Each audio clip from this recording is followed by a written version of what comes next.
Assalamualaikum warahmatullahi wabarakatuh. Kembali lagi di channel Marsha Subiakto.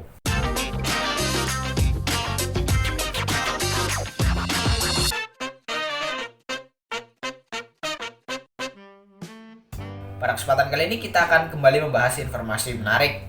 Kali ini kembali terkait dengan P3K atau Pegawai Pemerintah dengan Perjanjian Kerja. Jadi tentunya saat ini para teman-teman honorer atau tenaga non ASN masih harap-harap cemas ya, menunggu terkait dengan dilaksanakannya seleksi P3K di tahun 2022 ini. Tentunya bagi teman-teman honorer atau tenaga non ASN, khususnya tenaga kesehatan, lebih cemas lagi ya, atau lebih was-was lagi ya, karena sampai dengan saat ini belum dikeluarkan juknis atau petunjuk teknis terkait dengan pelaksanaan seleksi P3K di tahun 2022 ini.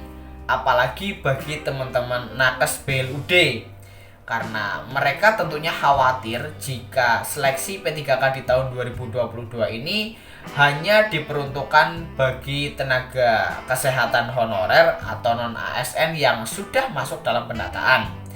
Dan kali ini kita akan coba lihat informasi terbaru terkait dengan juknis atau petunjuk teknis pelaksanaan seleksi P3K di tahun 2022 ini. Untuk itu bagi yang penasaran, simak terus. Oke, bismillahirrahmanirrahim. Langsung saja kita mulai. Jadi info terbaru mengenai juknis pelaksanaan seleksi P3K di tahun 2022 ini khususnya untuk tenaga kesehatan diberitakan oleh sewaktu.com. Judulnya, info terbaru juknis P3K tenaga kesehatan 2022 non ASN siap-siap daftar P3K. Kita coba bacakan. Salah satu penyebab belum dibukanya pendaftaran pegawai pemerintah dengan perjanjian kerja adalah petunjuk teknis atau juknis P3K tenaga kesehatan 2022 belum keluar. Juknis seleksi P3K tenaga kesehatan 2022 belum diterbitkan gara-gara Kementerian Kesehatan telat mengirimkan draft ke Kementerian Pendayagunaan Aparatur Negara dan Reformasi Birokrasi. Juknis seleksi P3K tenaga kesehatan 2022 masih dibahas oleh Panitia Seleksi Nasional atau Panselnas sejak pekan lalu. Kemungkinan petunjuk teknis pelaksanaan seleksi P3K kesehatan akan diterbitkan pekan ini atau paling lambat pekan depan. Ya, semoga saja dalam waktu dekat ya juknis seleksi P3K khususnya untuk tenaga kesehatan bisa keluar.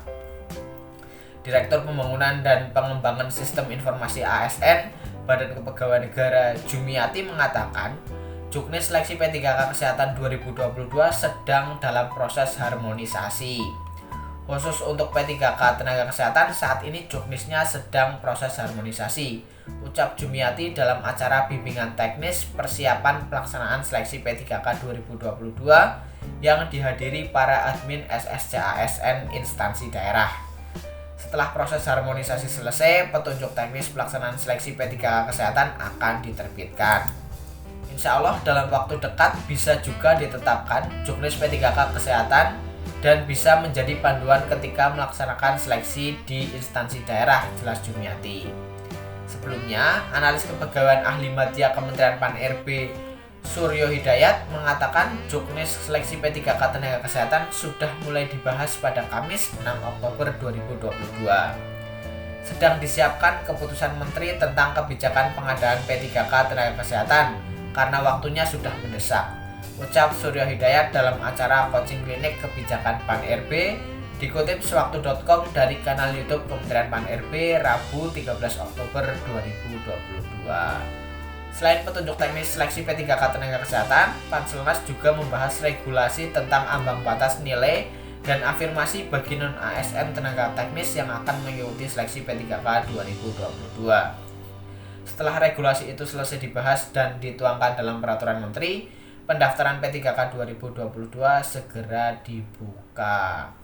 Setelah itu keluar, baru kemudian dalam waktu dekat segera pengadaan P3K dimulai, rekrutmen 2022 dimulai, tanda Suryo Hidayat. Ya, itulah informasi terkait dengan juknis P3K tenaga kesehatan dan semoga benar ya dalam waktu dekat juknis tersebut bisa selesai dan bisa segera diumumkan kepada masyarakat terutama para tenaga kesehatan Dan semoga pelaksanaan seleksi P3K di tahun 2022 ini bisa segera dimulai. Dan yang paling penting untuk tenaga kesehatan, seluruh tenaga kesehatan honorer ya, baik itu BLUD ataupun honorer yang lain, bisa mengikuti seleksi P3K ini ya. Tentunya tidak hanya honorer yang masuk dalam pendataan. Jadi mungkin itu informasi yang bisa disampaikan pada kesempatan kali ini. Jika ada tanggapan atau pertanyaan, silahkan tinggalkan di kolom komentar. Terima kasih, mohon maaf bila ada kesalahan. Wassalamualaikum warahmatullahi wabarakatuh.